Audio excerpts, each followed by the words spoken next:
that we don't mess it up. I don't mess it up. It says it's recording. All right. So welcome along, folks who are here in the real and folks who will be joining us in the catch-up video. This is the second iteration of the Bath UBI Beacon and Fribis and Bien monthly public talk series on the politics of basic income. And today we are going to be talking about the US and the very exciting US movement with Stacey and Shafeka, who are here with us live in the top left of my screen and probably in various other locations on your screens. I'm going to hand quite quickly over to you folks, and I'm not going to take time introducing you. I'd like you to say a word or two about yourselves, largely because I find it really weird when people introduce other people, when those other people are there able to introduce themselves. And so even though it's evident that you are two totally kick-ass women, you're perfectly capable of saying why you're such kick-ass women. And if you don't, I'll add in any bits that you might miss anyway. But from the perspective of the conversation that we're going to have today and the wider learnings of the global UBI movement that we are hoping that this recorded series will provide to people within the movement and beyond, you folks are, I think, way out in front, or amongst the front runners, if you will. What's happening in the US, what I was able to witness firsthand in coming to the conference that the movement, the income movement, put on in Chicago earlier on in the spring, was really quite mind-blowing and so excitingly and fabulously and energizingly different to a lot of what happens in the basic income space. Which was why we thought, along with our comrades down in South Africa, we wanted to get you folks right up front at the start of this series, because there's just so much that is interesting and cool for the rest of us to learn. So what we're going to do is hand over to you two. You'll chat for however long you chat for, I'm guessing half hour or so. We have Lena here from the Basic Income Conversation, at the heart of, she has been at the heart of, and BIC has been at the heart of building the UBI movement in the UK. So we'll add a bit of a UK perspective and some questions, and then we will open it up to anyone and everyone from around the world. So over to you two. Say a little bit briefly about who you are and tell us about what's happening in the US. Thanks. Shafeka, you want to start? Sure. And then tell you what's happening in the US. All right. I'm like, oh, what an intro question. Hi, everyone. It's nice to meet you and, folks who'll, see the recording and are working in this space across the ocean. Just, thrilled to be being connected. My name is Shafeka Hashash. I am based out of the New York City area, but I have actually moved around, been quite a few places, living in the US from, the South, up in, Chicago, where it's north here and freezing, and now back in the Northeast where I, generally grew up. I want to always start with a hair about myself, because I think it is just so integral to how I came into this line of work and how I kind of view these things. So I myself am blind. It's something you would know in real life, but, can't obviously always assess over a Zoom. And so, I've been doing justice organizing more or less my whole life. I'm, also identify as a woman, and I'm Palestinian, and all of these things have shaped me into justice organizing. But, being a person living in the United States, just economic organizing here. And so, fighting for economic justice, not just kind of in the activist sense, which is really where my roots are, but then wanting to also build that policy with the very big difficulties that includes, and sometimes wanting you to scream and go, yes, that's why I was an activist and not in policy this whole time. But, it's just been really fundamental and integral. And I try to bring that to, work building this movement here in the United States. So in terms of guaranteed income work, I currently oversee our national guaranteed income community of practice. So that is folks from all walks of life who are participating in advancing guaranteed income. They could be academics and researchers like yourselves. They could be grassroots activists. They very often are administrators in some form or fashion. Even the grassroots folks are administering guaranteed income in their local communities.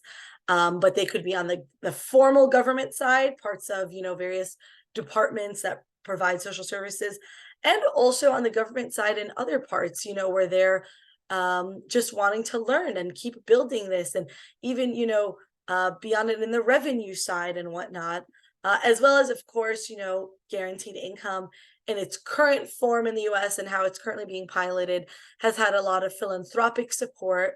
But the goal is of course, as we say, pilots to policy. And so that philanthropic support has been so needed over these last few years and will be needed as we keep fighting the movement, fighting in this movement. But ultimately, guaranteed income to us is something that needs to be done on a widespread federal government level. It's a national priority. In the United States, we have approximately 140 pilots now. And just to give you kind of a glimpse of how this community has changed and grown, this community is not, it's not just like, oh, Googleable and whatnot. Technically you can, but it would be hard to find in that way. But a lot of folks are coming into it being pulled in by someone else they know. So Stacey will introduce us to someone who will introduce us to someone who then formally joins the community of practice. When I joined Economic Security Project about a year and a half ago, the community was at, I want to say 200. It was at about 250 when we had our first ever Guaranteed Income Now conference in September of 2022. Since then, it has now ballooned to just shy of 1,000. And that, is with data cleanup and turnover and da-da-da. And so it just tells you how rapidly it has been growing. And these are folks, being very directly plugged in, like not just sort of,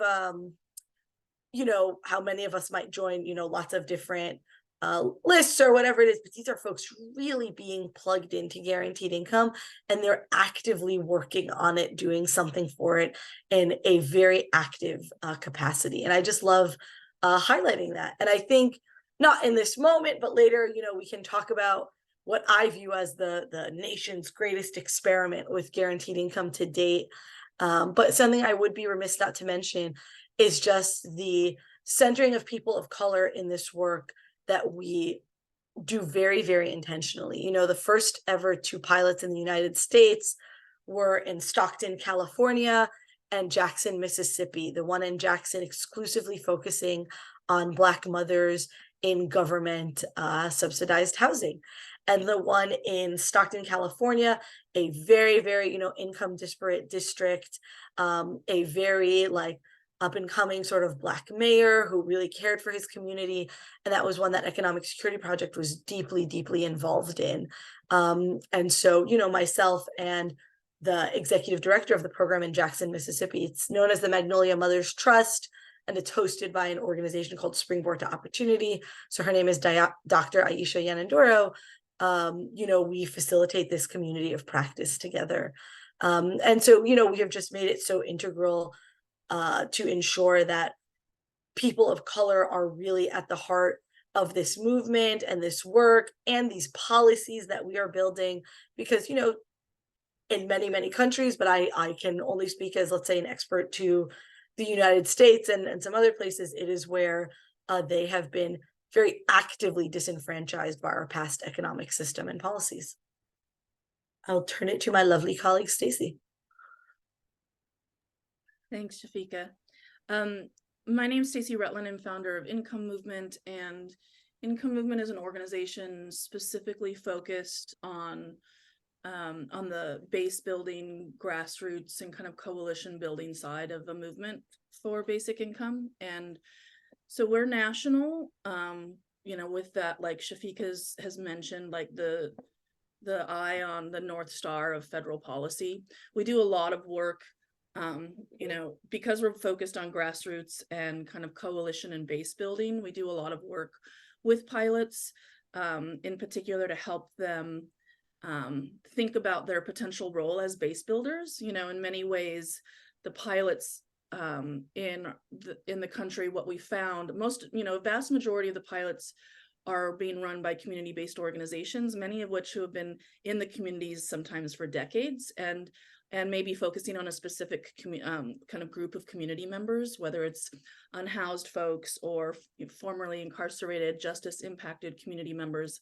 And during the pandemic, they came to basic income really through the lens of our community needs money. Like our economy is crashing, and what we're seeing actually as a dire need right now is direct cash. And so a lot of folks that are newly, just over the last few years, engaged in basic income work and really administering pilots are folks who have been working in their communities for a long time and are trusted and have deep relationships.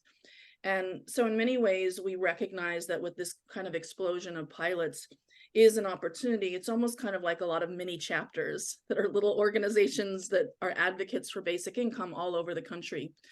And so Income Movement does a lot of work with pilots and helping them think about how to set their own pilot in the broader context of the work that's happening across the country. A lot of the time when everyday community members hear about a program, in their mind, it's one of lots of different kinds of programs, because a lot of, in the US, and I know this is potentially a unique part of kind of the US landscape, so much of the actual supportive services to help people who are living in poverty or people who can't close the gap between the income that they have coming in and the needs to cover their basic needs, that's happening really through community-based organizations.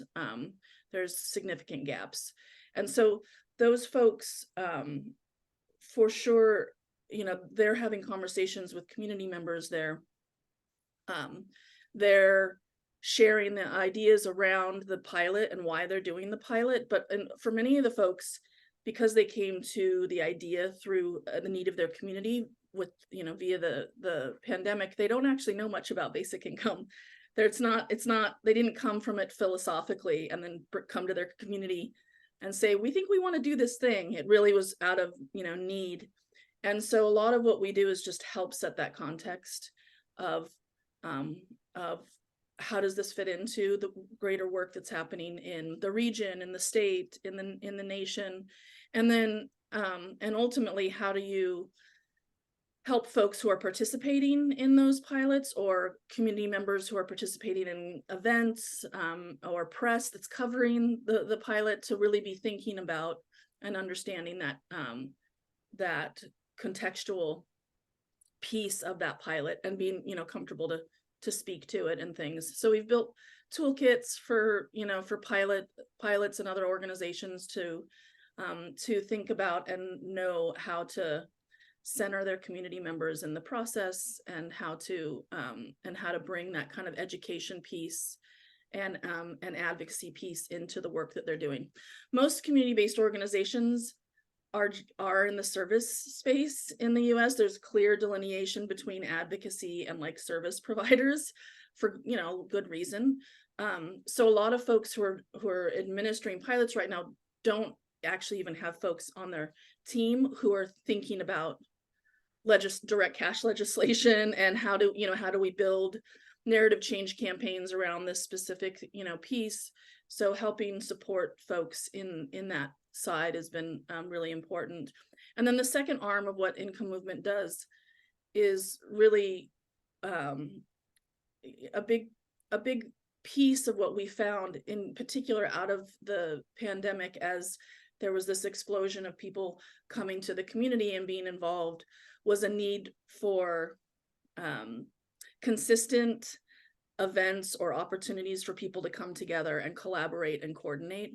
And so we have a few different things that we have put into place. The big conference that Neil mentioned at the top of this is one of those.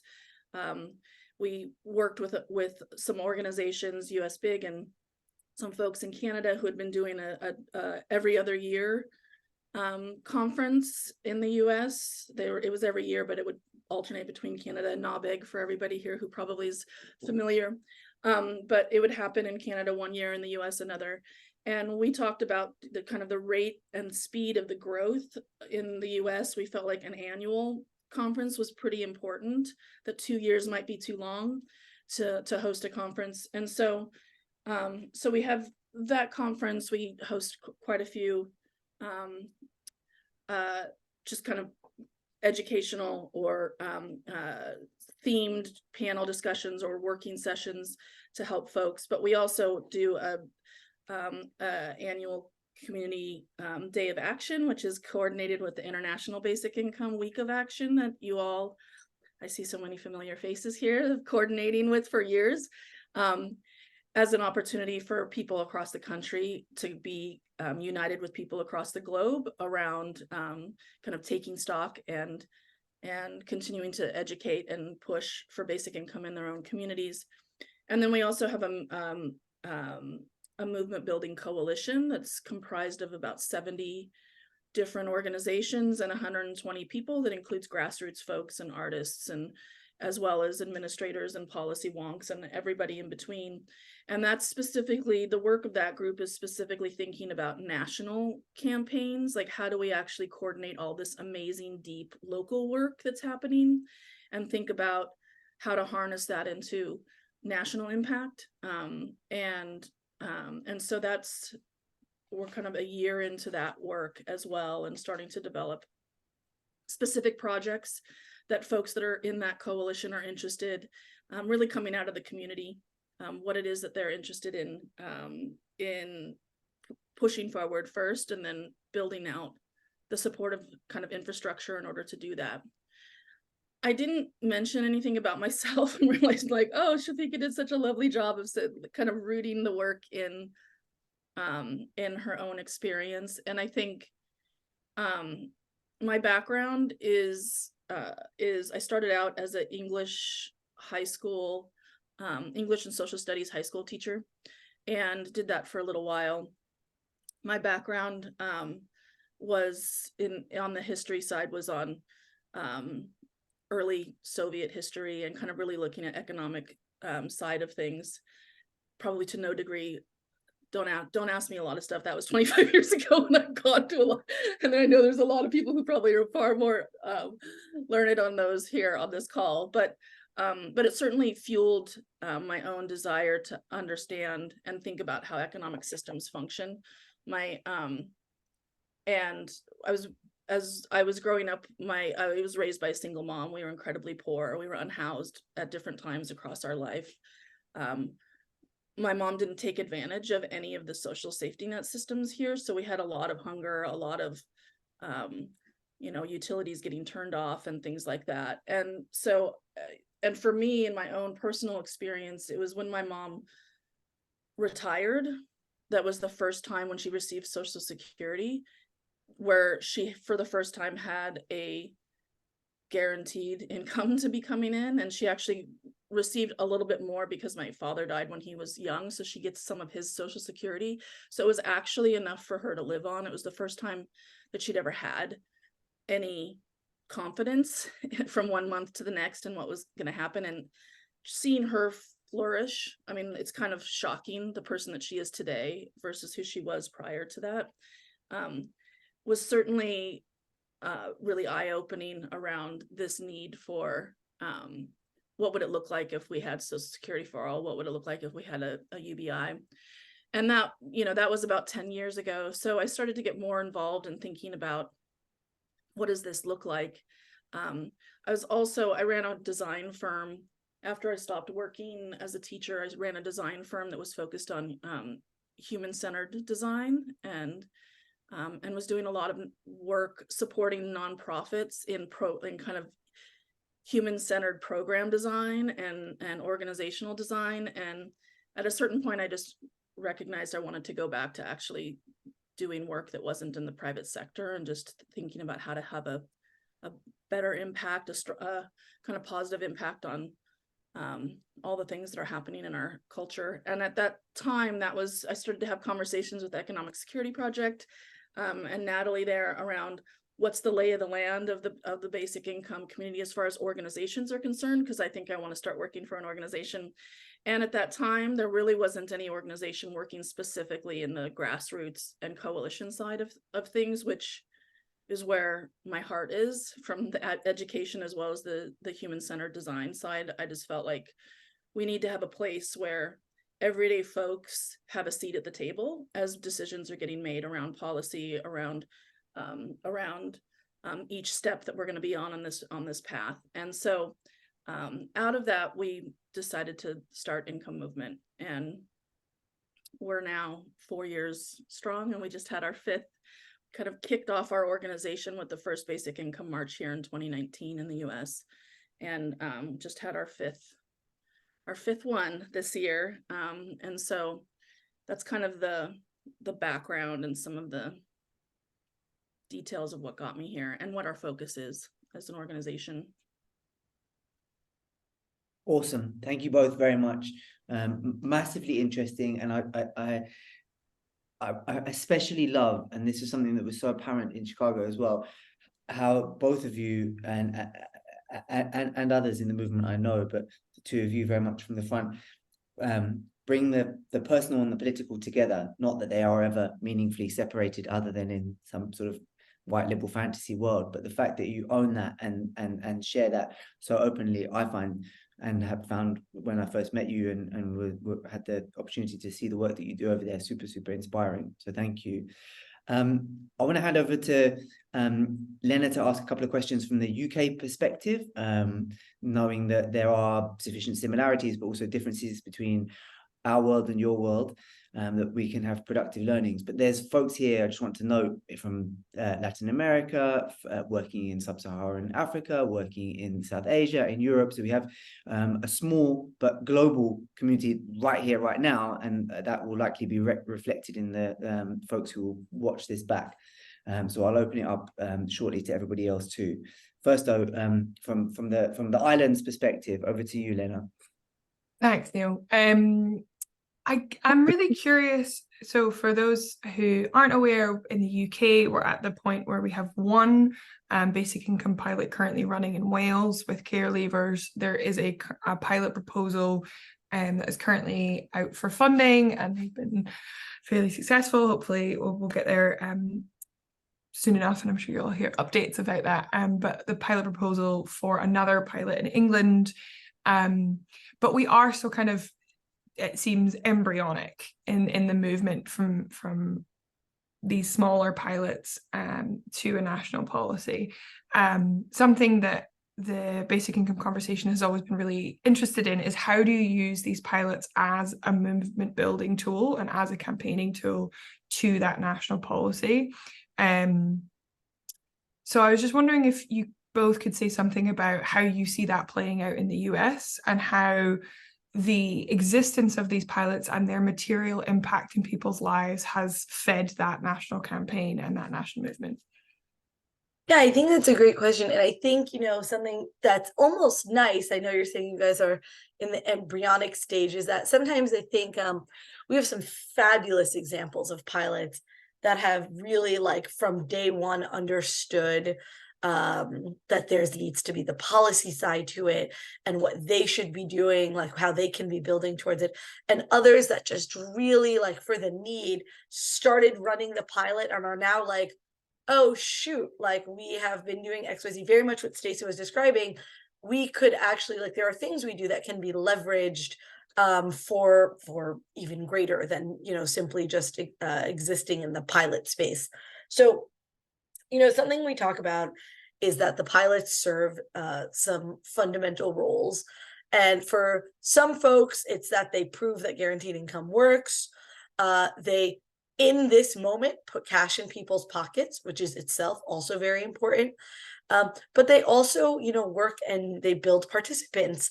And they also build the folks running those pilots as, ideally what should be like key advocates and leaders.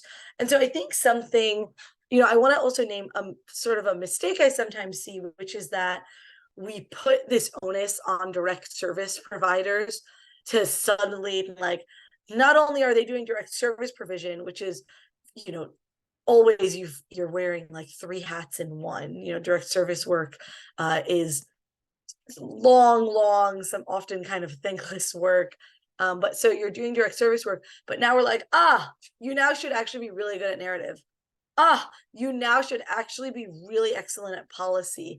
And that is sort of where the beauty of the coalition comes in, as long as they're working really well together. So what I would say first is that we don't actually need to have our direct service providers to become experts in everything.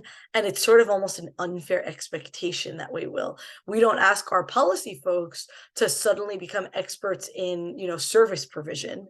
But somehow we kind of keep piling things onto the direct service providers. What I will say though, is that what I like to kind of work with folks on is, what are they already doing that can be supported or modified slightly to kind of reach these bigger aims?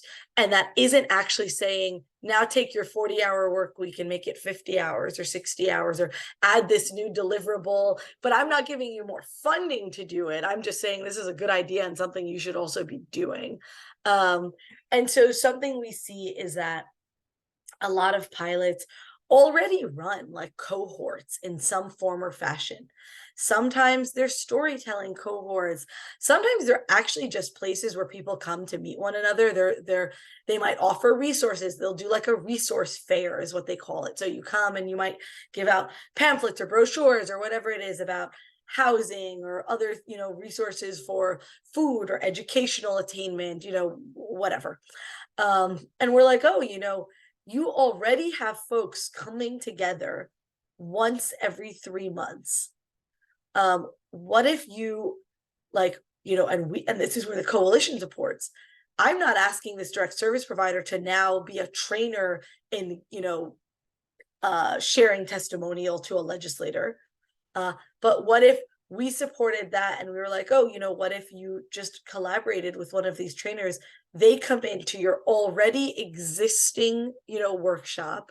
You ask folks, in the one that precedes it, hey, is this an idea for you? Is this something you're interested in? In the just regular talking to folks that you're doing, you can float the idea. And then let's say in that, that next month's cohort meeting or resource fair or whatever, you actually use that as the space to hold this training, instead of asking them for new deliverables and more work. That's just, sort of one idea. Another idea is that sometimes, and many times actually, a direct service org will have an advocacy person like on staff. It's like the policy person, the advocacy person. And it's making sure that they really feel that there is a network of support for them to tap into, and that every single organization or pilot isn't pushing for their own policy. And so one way we've been able to do that is that we're seeing folks form what we just kind of lovingly call them cash coalitions. And that's because, right now, guaranteed income might not be the policy that's being fought for in Nebraska, which is, a more conservative state. It's not on the table in this moment. So a policy person at a Nebraska pilot fighting for guaranteed income is just like, banging their head into the wall. But right now, there is a legitimately real fight for another policy. And I won't go too much into it, just because it's very US specific, but it's called the child tax credit. And so what we're seeing is folks in Nebraska, and I mean, we've been very intentional in plugging them into this, instead of starting their own separate thing, their own whole coalition, yada, yada, yada, they're just getting plugged into this existing policy fight for cash, and then the next fight of that moment can be guaranteed income. And we literally already see that in like the state of New Mexico is a fantastic example, where they've had a big, child tax credit fight, and they've also done some great guaranteed income wins. And their biggest folks who push the child tax credit, they're called New Mexico Voices for Children, are in deep, deep partnership with the folks doing some of the absolute best guaranteed income work on the ground down there. That's an immigrant organizing group called Somos. And so, I would say it's a couple things. One is that we shouldn't expect that a pilot should be doing everything, that it's an unfair burden expectation. It's an unfair fundraising goal. It's an unfair staff requirement, and I see that all the time. They're like, you'll be running the pilot and the narrative cohort and participating in advocacy. And a person You'll get that one person that might be fabulous at all three, but generally speaking, you're just not going to. And that's it. That we're setting people up for failure in the movement. And so that's kind of where that coalition aspect really comes into play. And where brainstorming and providing that kind of support with pilots is helpful. Like I said, like taking something they're already doing. Another great example I'd love to share is that there is a United Way, organization that had hundreds of thousands of people apply for just a few thousand spots. And what they actually did, because they already are in contact with these folks, is they had their advocacy person draft up the sample letter template, and then just send it back and say, hi, your legislator is, John Smith. Hi, your legislator is, Janet Johnson. Your legislator is, such and such. And you should let them know how important guaranteed income is to you. Here's a letter already drafted for you. Here's their phone number. And you're taking that work off of a person who already is doing a million things. But you send that back to 10,000, 20,000. They literally send it back to 100,000 people. And you get suddenly a flurry and a flood of people personally calling or emailing their specific legislator about how guaranteed income, they tried applying for it in, Sacramento, and it wasn't enough. They need to be doing more. And so, you just take what pilots are really strong at already, which is service provision and, talking and the connections they already have with participants, and you help build it into that versus telling them to do sort of even more.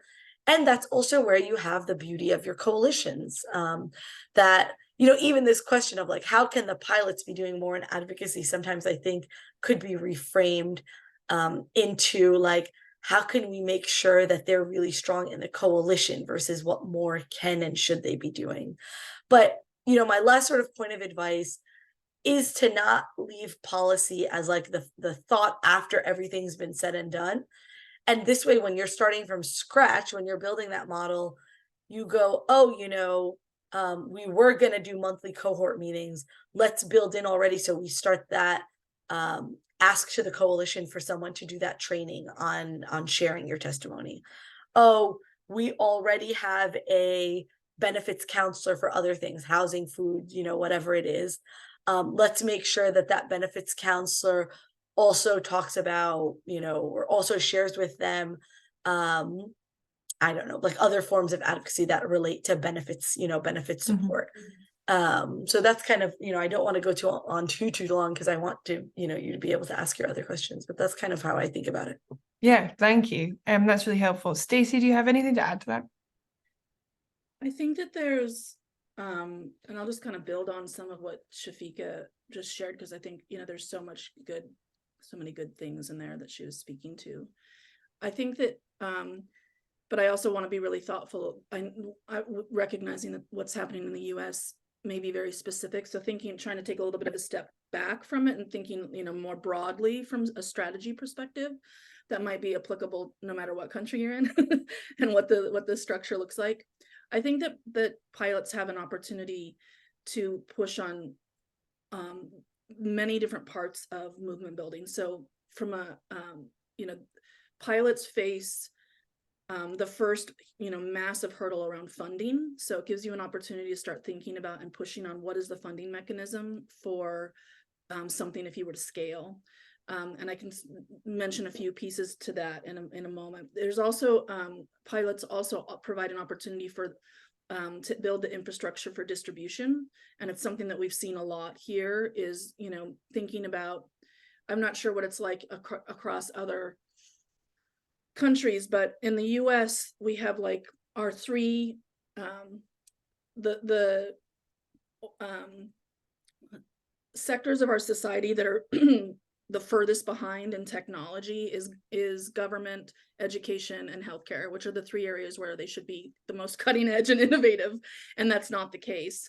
And so what's happened with pilots here in the US that's really important is there's been a lot of important technological infrastructure built for distribution of funds and tracking and data and thinking about what are best practices around protecting people's privacy and data, while still also understanding and being able to improve experiences for participants, for people who are receiving the money. So there's that piece that pilots have been really an important part of. And then obviously the policy side, as Shafeka was bringing up, and then as this base building.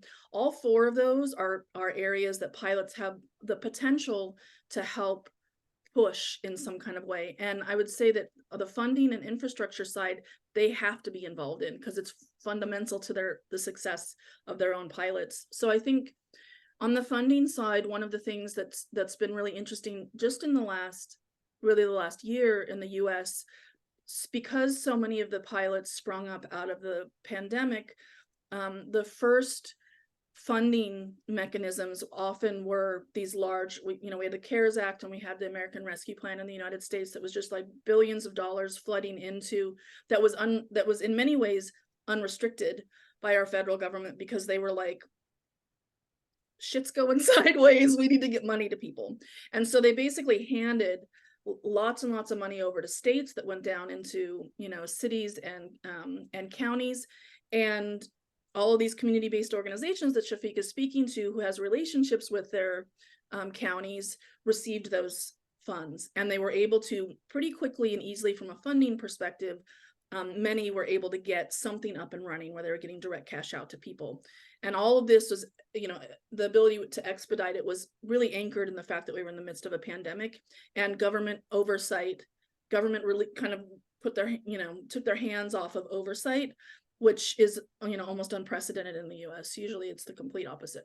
So, but what we've seen in the last year is those dollars are drying up.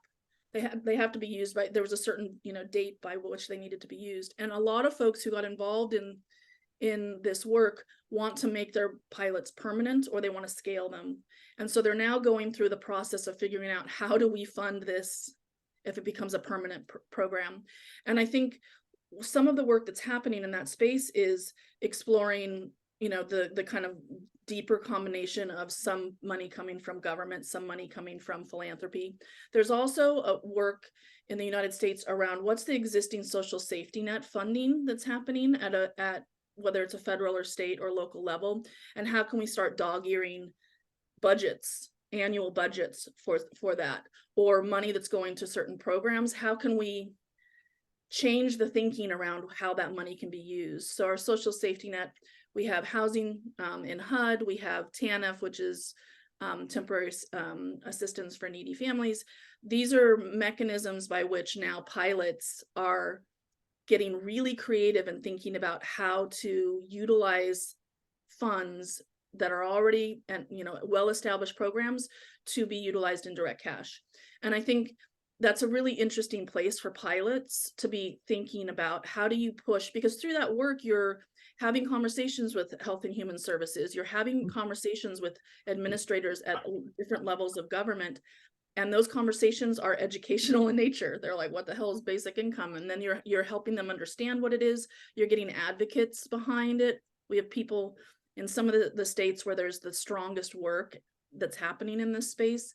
They're building really deep relationships with folks who are administrators in government systems, to start thinking outside of the box, to start thinking, oh, wow, how do we actually get some of this cash going out the door and keep it as cash?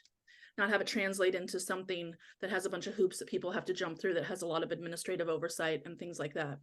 So that piece is a real opportunity. I think that funding piece, it's incredibly painful, and because it's hard, but there's some opportunities there to have impact on policy and impact on advocacy in ways that we really didn't anticipate to this degree, I think, but that is just because I think for us, we weren't sure if pilots were going to want to become permanent or continue to have multiple cohorts, or if it was just going to be a one-time, for 2 years kind of closed program. I think, so that's one piece. I think on the policy side, there's really, and Shafeka did a great job of thinking, kind of sharing this. I do think that there's 3 different arms of policy that that are important. There's like basic income policy as a whole. Here's a piece of legislation. It's called basic income. It looks like this. How do we push that piece forward? There's also, how do we take existing legislation through the form of things like tax credits that Shafeka mentioned, or whatever it is in your country that is some kind of existing something in your systems where there is some kind of redistribution of money, right? For us, it's tax credits. It might be something different in your country. How do we take something that exists and how do we start to push basic income like philosophical ideas into the design of that? How do we actually start to talk about why it should be more? Why are, a lot of the tax credit work here is around expanding it, expanding the amount, but also expanding who receives it. How do we ensure that undocumented folks here can receive it? How do we make sure that that the mechanisms for distribution of this thing actually gets, like, it doesn't isn't a barrier to access, right? In the US, tax credits, historically, you have to earn a certain amount of money to get the tax credit. So there's a large portion, it hasn't been fully refundable. So there's a large portion of our society that doesn't file taxes. You have to file taxes to get the credit. And so how do you improve that so it looks more like a basic income, at least functioning from the idea that if you have nothing, you should get something, and that something shouldn't be commiserate to a perceived value that you have because you're working or not working, right? There's a lot that can happen there in that kind of educating and pushing. But then the third is really, how do you change existing programs that don't have anything to do with cash towards cash? And that's that piece around, like I was mentioning, like TANF dollars and housing dollars and things like that. How do we push and expand those towards cash? Because we know cash is a much more powerful way to distribute support. I mean, we're all on the same page here with that. So those are three areas. And I think, just Shafeka's point, I think asking a community-based organization who's administering a pilot to get on board with, like, help us build basic income policy legislation and advocate for it, it could be a lot, and they're not equipped for it. They don't have budget for it. We can help hold that space, and they can stay in touch with it, and we can find opportunities that don't cut into their personnel deeply, but where they can still have an impact and play a role. But that piece of, like, changing existing programs, that is actually where a lot of administrators are bumping up against regularly, and that's where they can do, when it comes to that funding with these different kind of pieces, they can and are already involved in it. So how do we support them to be coordinated across, the United States is massive, and there's different laws and different budgets in different states and different municipalities. How do we help those folks kind of come together and at the very least understand what's happening in other, like, where success looks like in other states that could be replicated? Or how do you just, commiserate with people about what a pain in the ass it is, or whatever it is, but kind of bringing people together around those shared kind of goals and experiences. So I think, pilots really can push, and depending on who that administrator of that pilot is, I imagine that in different countries, it's not going to be a community-based organization like what has sprung up in the United States. It might be something very different, but there's still going to be the opportunity to push on funding, on policy, on base building, and on infrastructure and distribution, kind of understanding the mechanisms for those.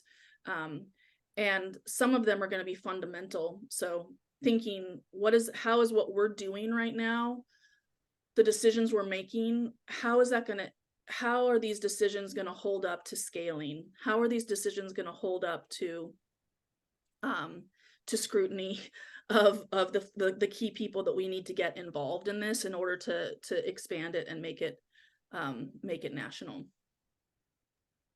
Yeah, thank you. And the idea of almost using UBI as a yardstick when you're trying to transform other existing social security to get it to look a little bit more like a UBI is really helpful. I unfortunately have to run, so I'm going to pass back to Neil. Thank you so much. Thanks, Lena, for the question. I'm glad you were able to get in our first one. I want to jump now directly to Neil from South Africa, asking, what's the medium-term agenda? Right, like, where do you folks envision being in 3 to 5 years? And is there a possibility of getting it on the slate, on the policy agenda for the Democrats in 2024? Yeah, no, great question. So the short answer to that question is no. But the better answer to that question is that fighting for what's called the expanded child tax credit is actually very realistic. And I just want to talk about that for a moment. So the expanded child tax credit was something that happened during peak pandemic time in the United States. So from July to December of 2021, we had the government give direct cash to families every single month. It was, it was $300 per month if your child was under 6, $250 per month if your child was over 6. On average, families received $444 per month, right? This happened for 6 months. It went to 90% of US households were eligible for it. It had a wide criteria. 62 million kids, 36 million families. So it was a huge, this is what I call like the US's biggest experiment with direct cash. And we know what happened. It cut child poverty in half. And then the policy was totally rolled back. It was just a pandemic era policy. It was, despite it driving the greatest reduction to child poverty, literally to date, in the midst of a pandemic, we had the greatest reduction to child poverty in the middle of the damn pandemic, and the policy got rolled back. And so right now, that it was totally rolled back on the federal side, but what we're actually seeing is it being fought for on the state side. Now, this is where I really I apologize, I feel ignorant about, but can't speak to in terms of the UK context and, what policies look like on a national stage in countries versus on the more like whether it's county or states within those specific countries. But here, okay, we said that the federal government's not doing it. And so just this past year alone, 17 of the 50 states that didn't have it, some of them already actually did have one, but 17 states that didn't have it or had very insufficient ones expanded their child tax credit to more mimic what things were looking like during the pandemic, what this expanded child tax credit was looking like. And so that happened in this last year. There was already a slate of states that did it in 22 when it was rolled back and being rolled back. In 2024, there's another, I want to say 13 that are going to, have it as a key policy priority agenda item for their, big policy organizations and whatnot. And so while it's not something that's on the while guaranteed income isn't on the federal agenda, and, even potentially the child tax credit might not happen again in 2024, very much like it's looking like it's not happening right now. The Democratic Party, Neil, to your question, is immensely supportive of it. So the biggest thing that Economic Security Project and our partners have been pushing is no corporate tax cuts without supports for families. If we're talking about all of these corporate tax cuts, you better have it in there that you're doing supports for families. And that's kind of what the general stance has been overall. But obviously, like any party, you have your dissenters, etc. I mean, people love to talk about the 2 Democrats who stopped the child tax credit from moving forward. But, something I really like to talk about is how inspiring that actually is that it was very literally 2 people who kept it from moving forward. That sucks. It's awful. But I mean, any policy like this in the past, 2 would have been a dream number of people that you had to just change, much less, I mean, it was 30 or, tons of people. So the idea that it's 2 who really kept it from going through, while I am furious and hate it, I still find that to be like an inspiring thing, because that's just not what any policy of this nature would have looked like before. And so, yeah. And so, like, in terms of the immediate policy priorities, there's a lot of fights happening in states. Now, in terms of guaranteed income, that's the same. There have been state bills that have been coming close, some that won. So in the state of Washington, there was a big win in 2022 to get a statewide guaranteed income like research, going. And so, that had passed, that went through their state legislature. Oregon has been doing excellent guaranteed income policy work. New Mexico, had funds allocated, again, more on a local level, but they have a big surplus because of oil money and such. They had funds allocated for guaranteed income,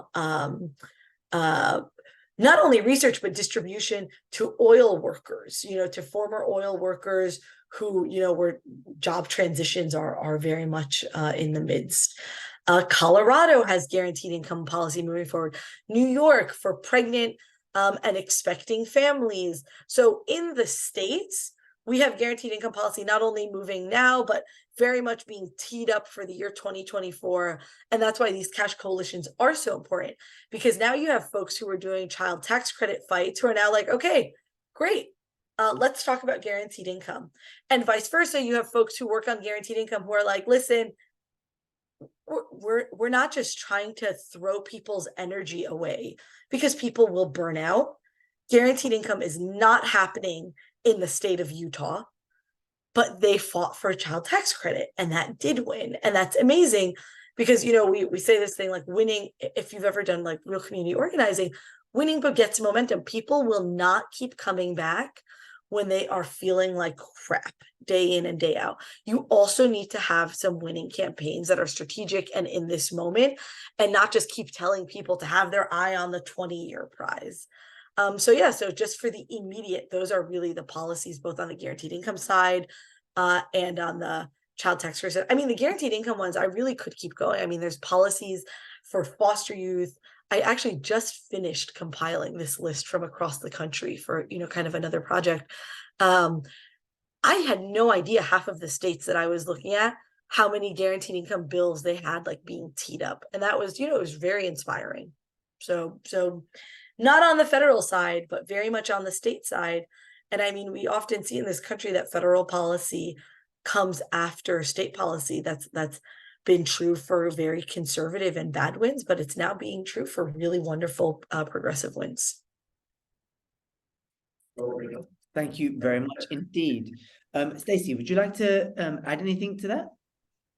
Sure. I mean, I think, and from a very nuts and bolts perspective, like where do we want to be in the next 3 to 5 years? I think Shafeka and ESP, they're in the policy space. It's their primary focus, and we're incredibly lucky to have them because they are so good at that side of things and thinking about local, state, and national.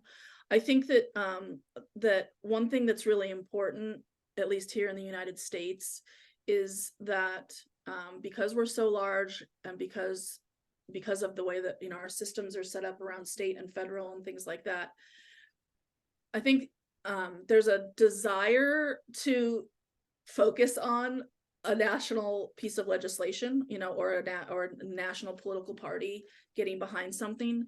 And I think that those things can be really important.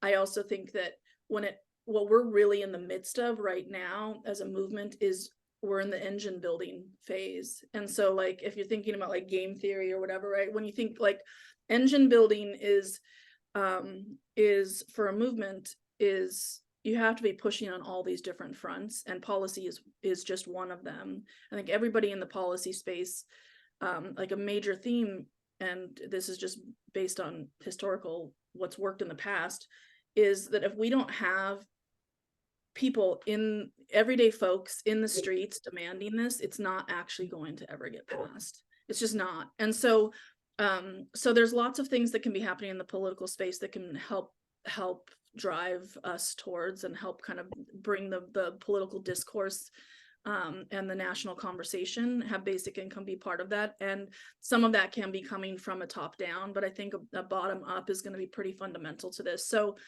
So on the policy side, I think Shafeka well covered tax credits. I think one thing that tax credits doesn't do as effectively is engage everyday community members in the idea of basic income. Certainly, I think, in fact, a lot of states who are advocating for tax credits often don't directly use the words "this is a guaranteed income" or "basic income," because there's existing work that's happening around tax credits at states and federal levels that not everybody that's doing that work is on board with basic income, and we want to be really thoughtful and respectful about all of our coalition building around these kind of shared efforts.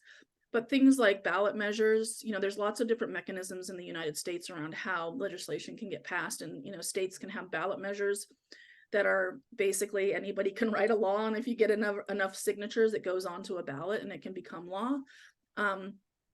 And so those are opportunities to actually be pushing for, whether they get passed or not, ballot measures actually, because every person in that state has an opportunity to vote on it, it becomes a conversation. This is how marriage equality, this is how the legalization of marijuana, these are the ways that in the last 3 decades, a lot of what people would think of as kind of cutting edge or kind of out there ideas that are coming from the liberal side, how they've actually swept across the country and gotten significant growth of support from everyday folks. And so that work is really important. Things like ballot measures and the child tax credit and EITC, there's opportunities to start to explore and understand messaging, and not just messaging for politicians, but messaging for folks in a small town in rural Idaho. Like what are the things that we need to be thinking about? How can we shape and contextualize these conversations so that people are understanding and really doing, some of the deep and incredibly difficult work, in particular in the United States, where this founding of our country and much of the kind of religious kind of connection between religion and politics and sense of self and community are rooted in Protestant work ethics. Pull yourself up by your bootstraps. We're an individualist society. We live in a meritocracy. If you're not doing well, it's your fault. It's not the system's fault.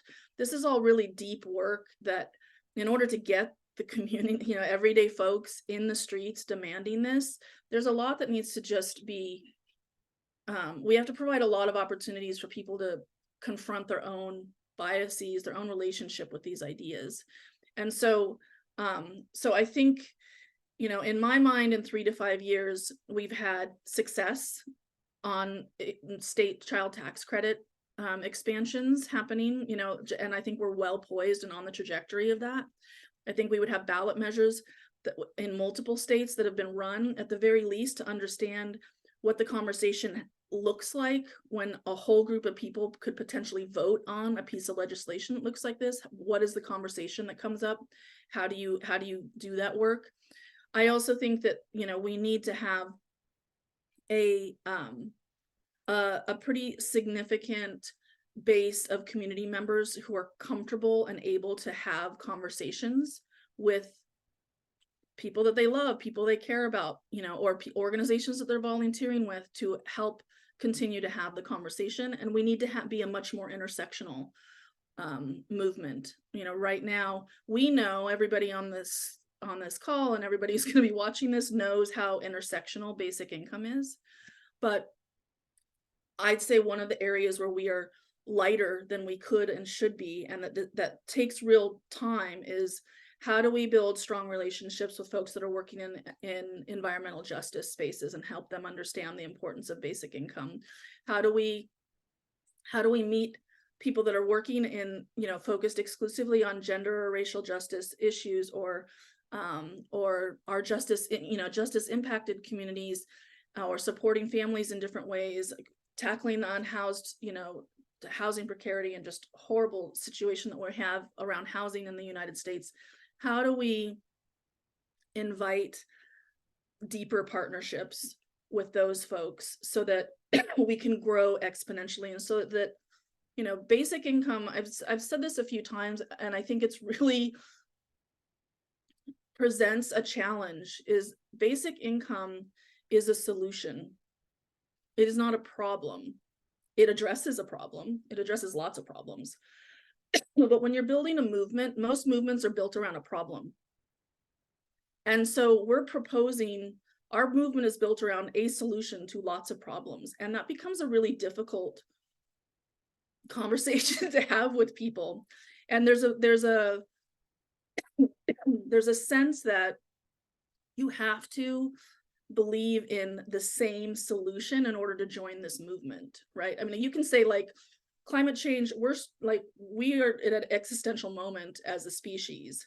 You can agree with that and not agree with the Green New Deal or whatever is the legislation that's happening in your country around that and still be part of the movement. But when it comes to basic income, I think that becomes a really important piece that we have to be cognizant of. We have to be thinking about strategically what that means. And that idea of intersectionality and bringing deep relationships across a pretty broad range of already existing justice work is going to be fundamental. Or else I think it's just going to be a much slower growth trajectory, and we might not kind of hit the numbers we need in the next few years.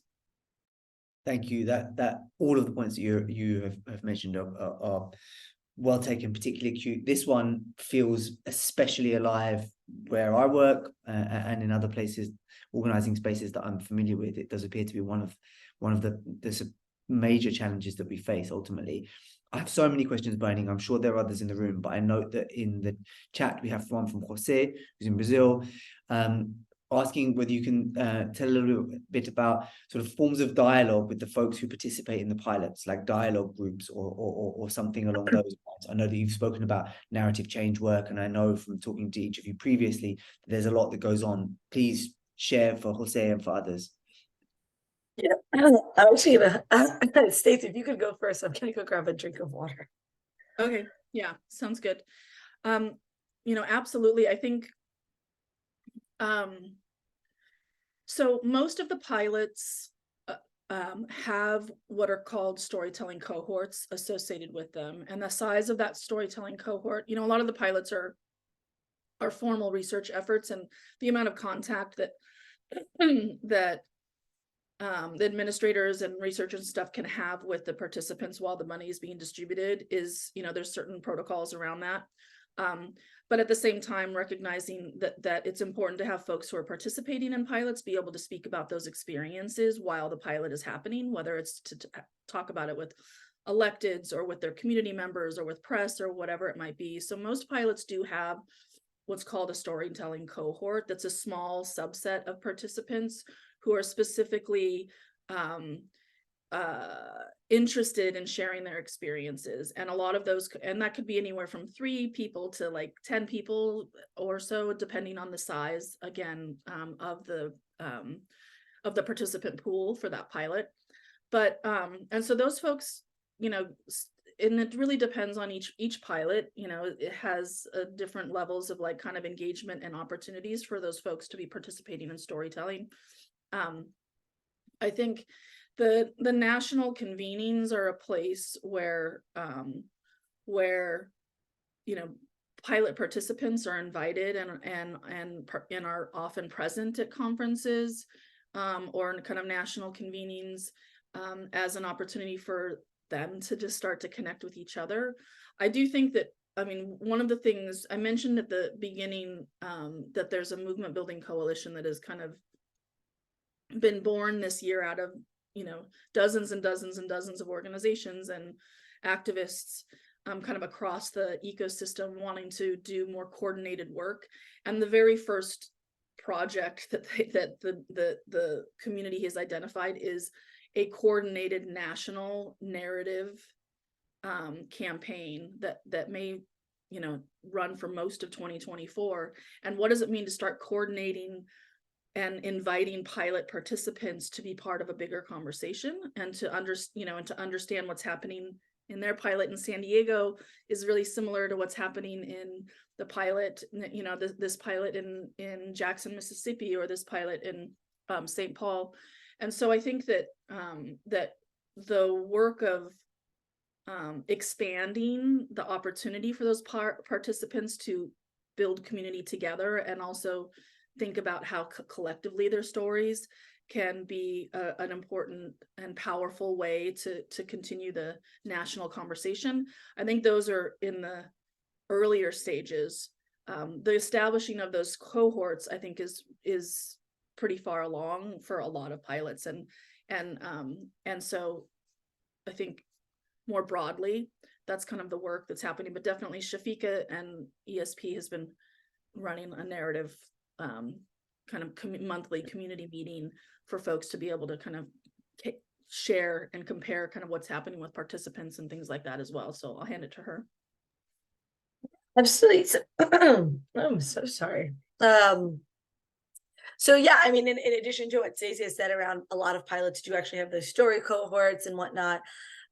We have also been running at ESP a advisory committee of it consists of 8 participants and just 2. There was 2 staffers. We were like, okay, from other organizations that are really community based, one specifically with Indigenous folks. And so, you know, especially in a lot of the media and narrative work that goes on, we have been a lot of times these cohorts or these like groups of participants are so like, let's just call them what they are, right? Like, they're very fake. But I feel like a lot of these story cohorts and this group we're running have been so intentional, where like a training, a workshop, materials do not go out until they've had not just, oh yeah, they looked at it, they gave some feedback, literal like rounds of comments and edits for this advisory committee, you know, to share. And sometimes we've literally changed workshops completely, where they were like, no one really needs a workshop on how to write an op-ed. Like, even the, you know, fancy folks often don't write their own op-eds. They have a comms person who writes it. Like, even a high up researcher or a politician, they're not writing their own op-eds. Like, they have a comms person who's writing it. So why are we doing this kind of just op-eds workshop for folks? And instead should, you know, really tailor it on sharing testimony. Like, people like sharing testimony, whether they're sharing that testimony in their church, whether they're sharing that testimony to a legislator, whatever it is, but sharing testimony in ways that's impactful versus just kind of meandering. You know, we do also always need to help folks curate their story, or else like it can have its point lost and people can meander, just go on and on, etc. And so that is a skill that does need to often be taught. But, you know, working with participants, we've also been doing a lot of deep research, and nothing is out yet or, you know, fully available. And it's been some like kind of a long-term research project. Other academic partners have also been doing research on like what narrative and things are actually speaking to everyday folks, not just pilot participants, but everyday folks, versus those of us who are in nonprofits and already have this kind of specific lingo, and we think these are the narratives that need to be front of mind. And, you know, those things are all still in the works, you know, real research and whatnot. It just takes time, fortunately and unfortunately. But yeah, I think, you know, Stacey did a great job talking about how folks are not only including participants, but platforming participants. And if there's one other thing I could say, it's not the question, which is, you know, have folks been talking to participants? I hope, you know, you see that the answer is definitely yes. But it's that we're also really intentional that when we have panels with participants, or as we kind of always say, like lived experience experts and whatnot, it isn't just the one person so that you can check the box that you had a participant. But, you know, we had a panel in August on transitioning folks from pilots, because pilots just unfortunately can't stay on forever. They just don't exist forever, and how to do that thoughtfully. And it had 3 participants and, you know, 2 staff members. And so from that, you had 3 folks who were experts in this, like sharing their expertise, and they were treated and prepped and work the exact same way as, you know, doing it with, you know, a formal staff member that you're inviting. And so I know that wasn't the question, but I really would be remiss not to put it out there that, like, oftentimes when we talk about working with participants, it's still done so in kind of a tokenizing way. And I really want to be cognizant that that we're not supporting it in that way. I'm seeing questions, so I'm just going to look at them right quick. Thank you. I was just gonna say, there's 4 we have now in the Yes, chat. I see. I think I'd be thrilled if you can both answer all 4. These will probably be the final ones we've got time for. So go for it, basically. I can answer. I mean, I'll take the 2 that I think are fastest. Take them, Stacey. Go Which for is it. Good. Reinhardt's number 3 and Elena's question. I'll take Elena's first, and then maybe we can dig into Reinhardt's. When it comes to the question around for people who are watching this afterwards, so you know what the question is. In establishing a local borough between cash movements and non-cash movements like race, climate, et cetera, is it better to ask A, shall we work together for a general economic settlement, or B, shall we work together to see how we relate to UBI or BI and building the policy? My experience when it comes to building deep, long-lasting partnerships is to actually not make any ask at the beginning, and to actually ask them what they need and how we could support them in the work that they're doing. A lot of the time, I think, especially folks who are doing really, who are having a real impact in their specific areas. So somebody that might have a lot of folks, a lot of boots on the ground in their specific domain that they're of justice that they're fighting for, they're getting asked all the time to like spread their specialness around, right? Like, and I think for us, most of what we do, where we start, is what's on your agenda for the next couple of years? What are ways that we can bring our community to participate in that? What are key milestones, key events, things like that we can help bolster for you that you already are doing, and start to build real trust there that we're in this for a long haul. This isn't about being extractive of their work, but actually in partnership with, and helping folks understand that we do that, where long-term alignment in between the different efforts, where in that Venn diagram that overlap is, and strengthening that directionally towards them first before you're asking them, I think is really important. And then from there, you're going to know, as you build that relationship, where they're landing around this question of, is this about a general economic, settlement, or is this a very specific basic income or UBI policy? You'll start to understand what makes sense. And I think it will be very different for each organization and each group, depending. Like Movement for Black Lives here is versed in guaranteed income. It's part of their Breathe Act and some of what they're advocating for.